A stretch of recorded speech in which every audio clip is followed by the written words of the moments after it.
최재원 기자가 나와 있습니다. 최 기자, 첫 번째 키워드 볼까요? 네, 첫 번째 키워드는 창당 릴레이로 정했습니다.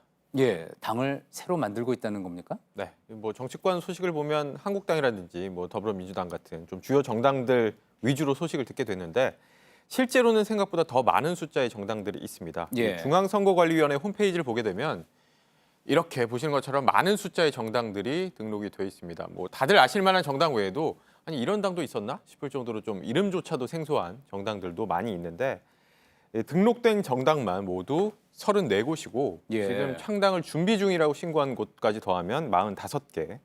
지난 총선 앞둔 시점과 좀 비교를 해봐도 더 크게 늘어난 숫자라고 합니다. 예, 45곳이나 생긴다군 이야기군요. 네. 자, 그러면 이런 것들 결국은 이런 움직임은 이제 내년 4월에 있을 총선을 염두에 두고 후보를 내겠다 그런 생각으로 이렇게 또 창당이 이어지는 거겠죠? 네, 뭐 생소한 정당들이 많다고 말씀을 드렸는데 몇 개만 예로 좀 소개를 해드리죠. 일단 많은 분들이 아실 만한 허경영 씨가 대표로 있는 국가혁명배당금당이라는 곳이 있습니다. 당 이름에 예. 배당금이라는 것이 붙어 있는데 이유가 있습니다. 직접 영상으로 보시죠. 가만히 있는데도 부부가 300만 원이 매달 통장에 들어온다. 주민등록만 있으니까 배당금은 누구나 수령하니까.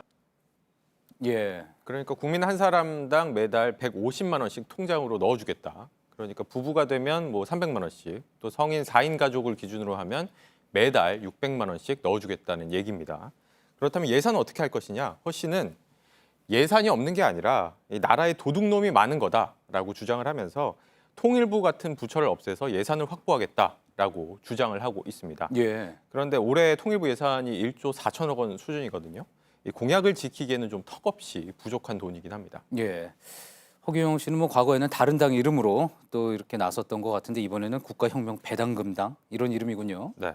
좀, 또 눈에 띄는 당이 있습니까? 네, 하나만 더 소개를 해드리면 아직 정식 등록은 안 됐고 현재 창당을 준비 중인데 핵나라당이라는 당도 지금 창당을 준비 중입니다. 이름에 걸맞게 핵 선제 공격으로 5천만 국민을 살리겠다 이런 구호를 내세우고 있고 또 국민들에게 1억 원씩을 지원을 하겠다라고 약속을 하고 있습니다.